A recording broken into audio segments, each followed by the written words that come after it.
اب ذہن میں ایک سوال یہ بھی پیدا ہوتا ہے کہ جب یہ پاسبلٹی ہے کہ ہو سکتا ہے کہ میاں جنت میں چلا جائے، بیوی نہ جائے، یا بیوی چلی جائے میاں نہ جائے، جیسا کہ حضور اکرم صلی اللہ علیہ وآلہ وسلم کے زمانے میں بھی ایسے ہوا کہ ایک صحابیہ تھیں، ان کے شوہر مرتد ہو گئے، تو اب وہ جو مرتد ہو گیا وہ تو جنت میں جائے گا نہیں،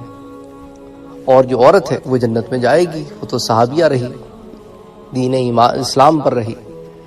تو کیا ایسے ہوگا اسی طرح مرد ہے کہ بیوی کوئی جنت میں پہنچی نہیں، بندہ پہنچ گیا، تو ایسی صورت میں کیا کوئی شخص ایسا بھی ہوگا جنت میں کہ جو کنوارا رہ جائے، صرف حوریں ہی ملے، بیویاں نہ ملے، یا کوئی بیوی نہ ملے؟ تو اس ضمن میں ایک تو حدیث میں پہلے آپ سے بیان کر چکا ہوں کہ دو تو ملیں گی ہی ملیں گی، لیکن کیا اسپیسیفکلی اس بات پر کوئی بات آئی ہے کہ کوئی کنوارا نہیں رہے گا؟ تو اس ضمن میں بھی ایک روایت دیکھتے ہیں، حضور اکرم صلی اللہ علیہ وآلہ وسلم سے روایت ہے کہ لوگوں نے آپس میں فخر کیا یا ذکر کیا کہ جنت میں مرد زیادہ ہوں گے یا عورتیں؟ حضرت ابو ہریرہ رضی اللہ تعالیٰ عنہ کہنے لگے، کیا ابو القاسم یعنی کہ حضور صلی اللہ علیہ وآلہ وسلم نے نہیں فرمایا کہ جنت میں داخل ہونے والے پہلے گروہ کے چہرے 14ویں رات کی طرح کے چاند کی طرح چمک رہے ہوں گے، اور دوسرے گروہ کے چہرے آسمان پر چمکدار ستارے کی مانند چمک رہے ہوں گے، اور دونوں گروہوں میں سے ہر مرد کے لیے 2 بیویاں ہوں گی جن کی پنڈلیوں کا گودا گوشت کے اندر سے نظر آ رہا ہوگا۔ یعنی حضور کی یہ حدیث میں آپ کو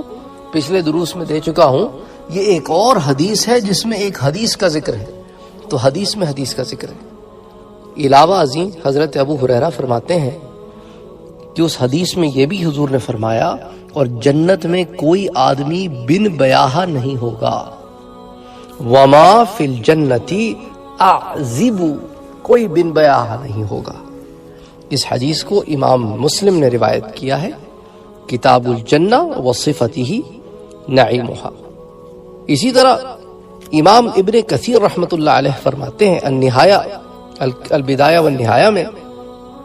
کہ اس حدیث میں 2 بیویوں سے مراد بنت آدم ہے، یعنی آدم کی اولاد میں سے 2 عورتیں عطا ہوں گی، اور حوریں ان کے علاوہ ہوں گی جتنی اللہ چاہے گا۔ بیویوں پر تو اللہ نے قید لگا دی ہے